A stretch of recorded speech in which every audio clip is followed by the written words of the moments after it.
The New Orleans Saints won their first game way more than the New York Giants lost it. We got all that and a little bit of lagniappe for you on today's episode of Locked On Saints.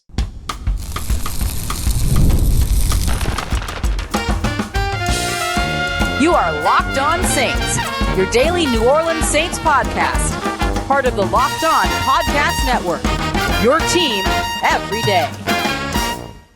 What is good, Who Dat Nation and Who Dat family? I am your host, your friend, Ross Jackson, New Orleans native, your New Orleans Saints expert and credentialed member of the media covering those New Orleans Saints as a Saints beat writer over at LouisianaSports.net. And on today's episode of Locked On Saints, it's time for Kendre Miller to see more opportunities in the run game. The New Orleans Saints are watching Kellen Moore's offense take shape, and we'll kick everything off with a look at how the New Orleans Saints won their first game more than the New York Giants lost it. We got all that coming up for you on today's episode. We appreciate you very much, whether it's your first time or your next time, being here with us this time, making it your first listen, and being an everydayer here on the show, which is a proud part of the Locked On Podcast Network, your team every day. The New Orleans Saints won their first game, and they earned the win. Despite some popular narratives right now, the New Orleans Saints absolutely won their first game. And I got three reasons why. The defense is a big part of it. The coaching evolution is another big part of it.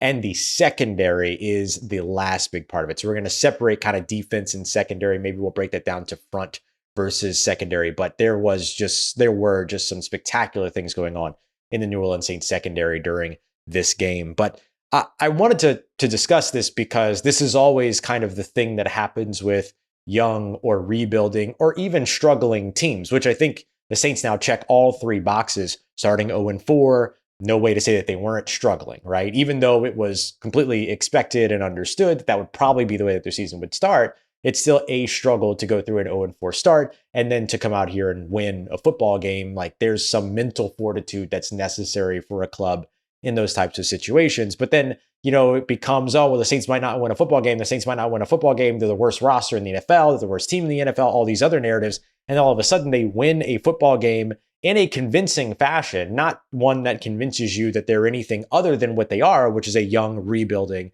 and presently struggling team, but that still gives you some sign of light at the end of the tunnel. And then it becomes, oh no, the Saints didn't win that game. Whoever it was that they beat lost that football game. And we see this kind of narrative all the time. So I wanted to push back against the narrative a little bit.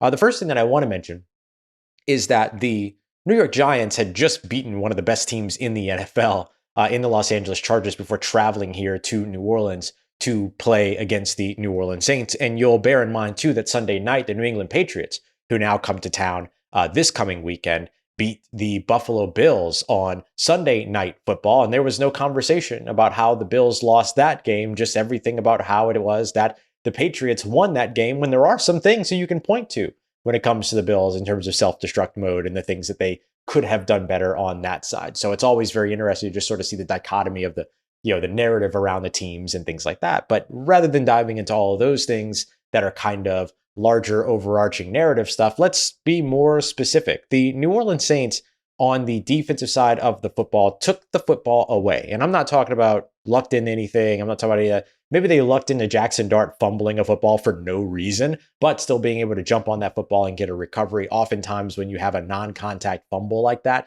typically the person that fumbled the football will be able to fall right back on top of the football. Veteran Cam Jordan did not let that happen. He ends up sealing a takeaway that way. Veteran Demario Davis forces a fumble that's recovered by rookie safety Jonas Sanker. You get another fumble on a fantastic punch out. I don't know if you've gone back and watched that play, but the punch out by Brian Brzee was a thing of beauty. He had an arm bar, he had a hand in the face of one offensive lineman, and he had one arm free, and he literally just reached around and punched the football out of Cam Scadaboo's hands. Cam Scadaboo on the sideline, I need new gloves. That was really funny.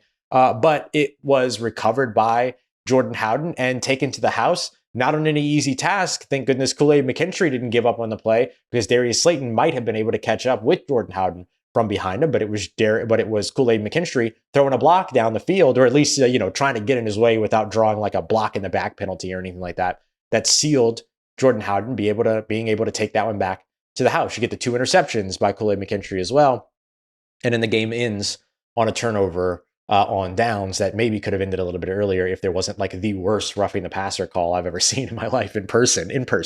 But in any case, the Saints defense did its thing, and it did the thing that they needed to do, which was take the football away.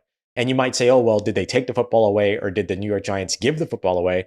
The New York Giants had only had 3 turnovers committed coming into this game all season. The Saints and the Giants were in the same place. They had both given the ball away 3 times and taken the ball away 3 times. They were at a perfect 0, or not perfect, but they were at an even 0 differential. And the Saints offense did a very good job taking care of the football. We'll get to that here in a second. But the Saints defense did a very good job taking away the football, nearly twice as much in one game as the New York Giants had given the ball away the entire 4 games before going up against the New Orleans Saints. That included a turnover-less game up against the Los Angeles Chargers, who at the time were unbeaten facing a rookie quarterback in Jackson Dart.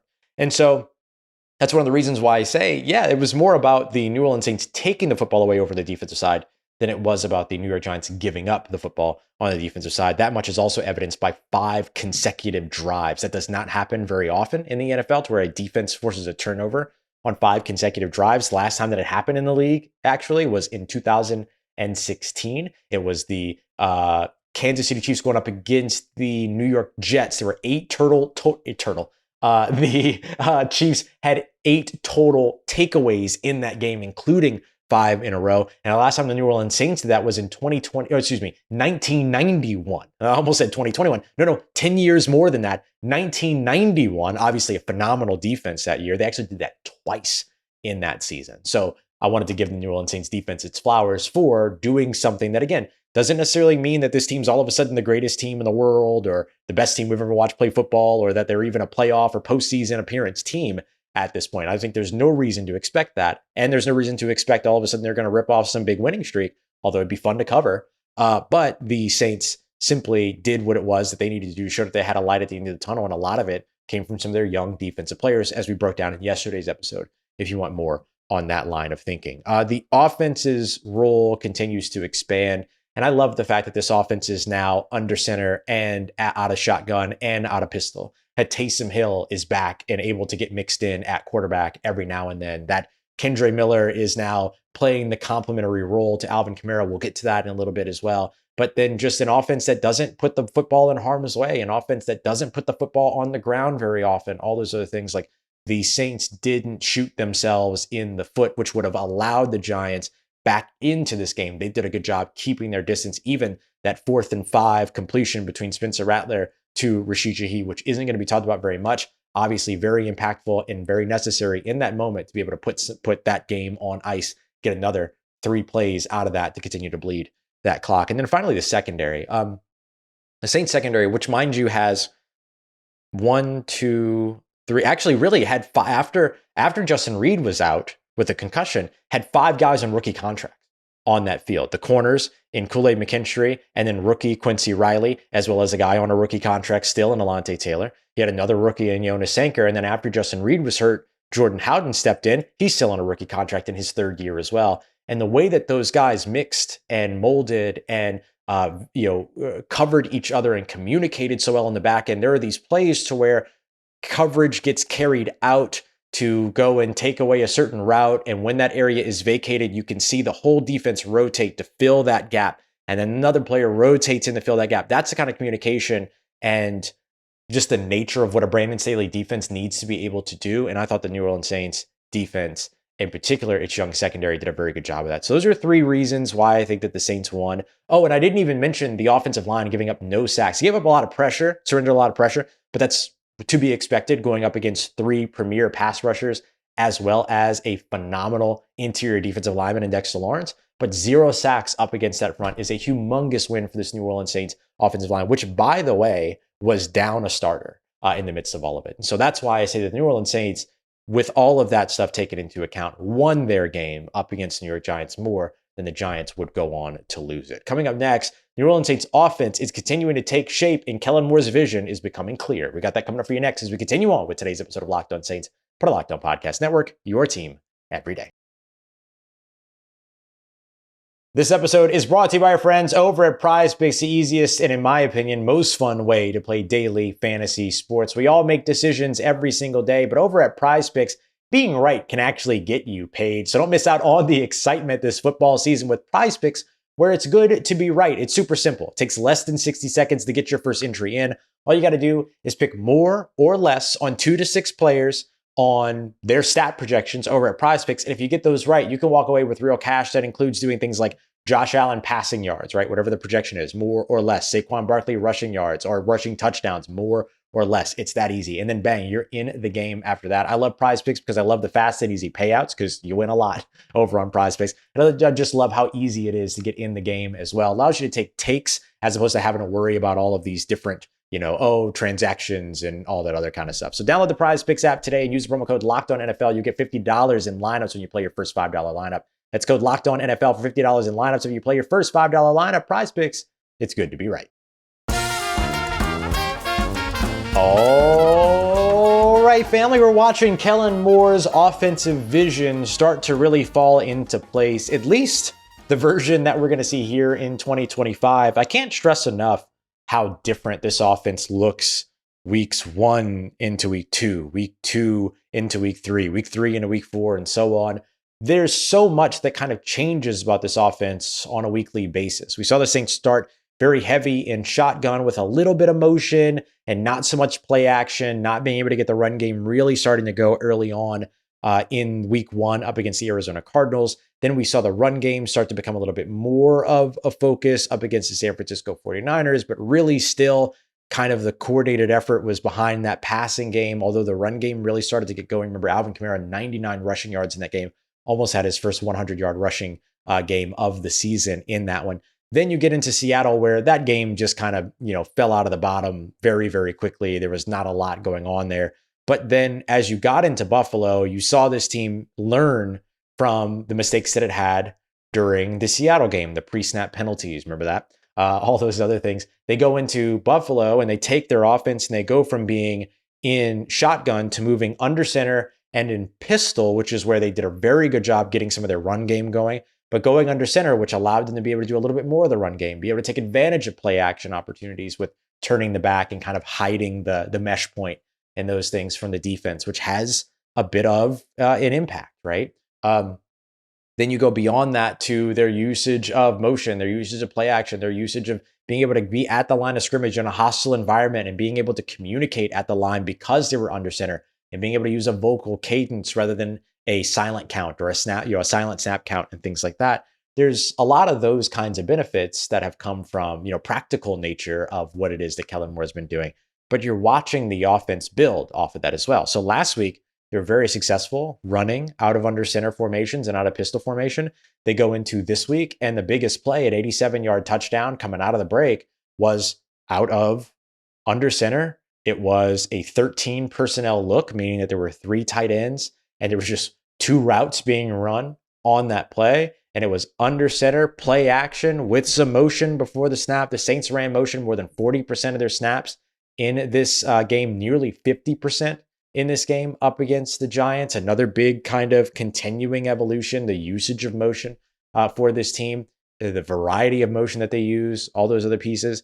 And then they end up connecting on that play because of tendencies that they set up against Buffalo that told the New York Giants defense, which is not a world-beating defense by any stretch of the imagination. We'll dig into kind of what their numbers looked like going into the game. So we are kind of trying to keep all these things in perspective, right? You got to have knowledge of the team that you beat, but the Saints taking advantage of that and being able to do the things that got their players in the best position. And so Spencer Rattler operates really well out of play action. The Saints called 6 different play action passes for him. He was 5 for 6 for over 100 yards and a touchdown with a perfect 158.3 passer rating. That's not necessarily a pro Spencer Rattler tweet. That's just a very good, it is kind of a positive for Spencer Rattler, don't get me wrong, but more than anything else, it is a positive for what Kellen Moore's system is doing in terms of putting players in position to do the things that they do well. And that has always been one of the things that we knew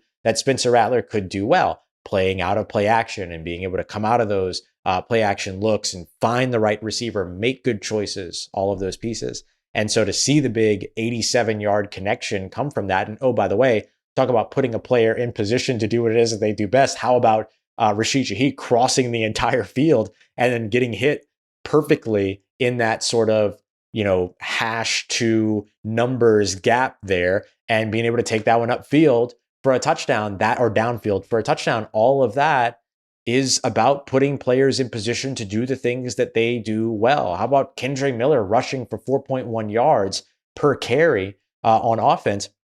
I know he didn't have a huge rushing day, and the Saints probably should have continued in there, particularly in the red zone and particularly in the fourth quarter, rushing with Kendre Miller a little bit more. But he had the most carries for the team with 11, 40-something rushing yards coming out of that one, 40-plus rushing yards coming out of that one, and that 4.1 average. And he did some of that by getting outside. He did some of that rushing inside. Some of it was on zone runs. Some of it was on man runs. Like, there's diversity in the run game was really, really good. And again, that's part of what it is that the Saints want to see from their rushing attack, because balance is much better than being predictable. Remember, this is a New Orleans Saints team last year that ran outside the tackles 69.8% of the time. I know I bring that stat up all the time, and it's like, Ross, get over it. That was in 2025, 2024. I get it. I understand.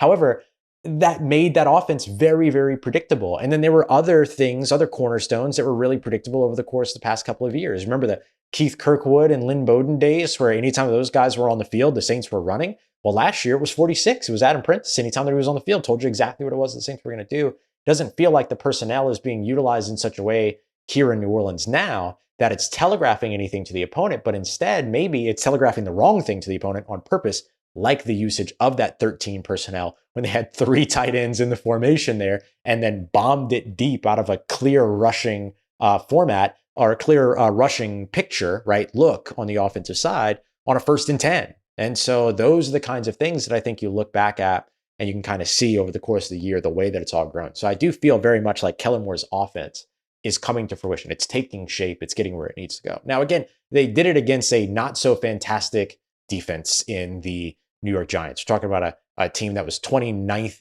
in opposing yards per game, total yards allowed per game. We're talking about a team whose scoring defense didn't have a lot to really be touted about it. 31st in the NFL with a 6.1 rushing yard per attempt average. They were awful.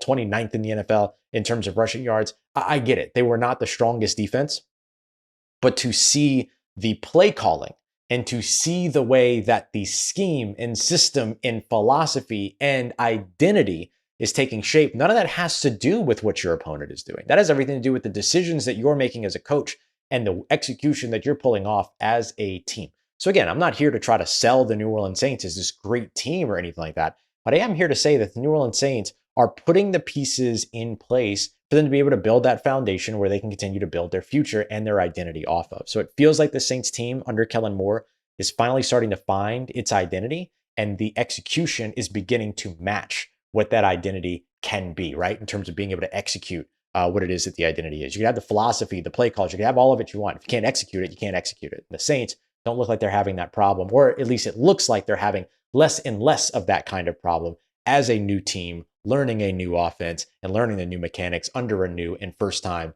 head coach in the process. But the Saints clearly have some things going their way. Next up, the New Orleans Saints need to feed Kendre Miller. Let's get to that as we continue on with today's episode of Locked On Saints, part of Locked On Podcast Network, your team every day.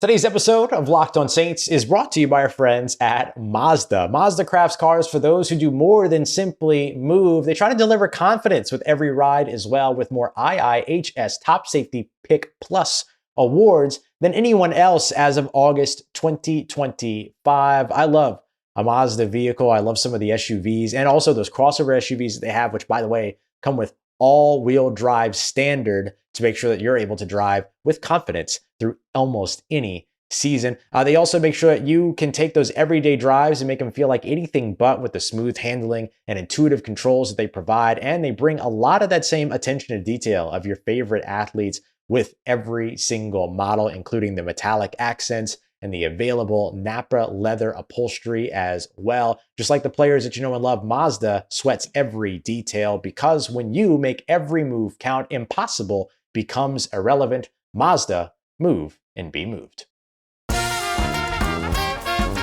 Let's get it, Who Dat Nation. New Orleans Saints running back Kendre Miller deserves more carries as they continue on throughout the 2025 NFL season. And we've certainly seen that trend for Kendre Miller so far. But let me tell you first, before we look at that, why it is that I feel that he deserves more carries. Because this is going to be often blown up as an anti-Alvin Kamara situation. It's absolutely not that. Alvin Kamara is obviously incredibly valuable to this team, is the most dynamic rusher this New Orleans Saints team has. It is a rusher that even if you go back to the game up against the Buffalo Bills where, the Saints found creative ways to turn empty formation plays into running plays by motioning him in to the backfield from out wide, and being able to line him up out wide in the first place means that there's some level of belief and certainly evidence that opposing defenses will look at him as a threat when he's lined up out there and would take that seriously.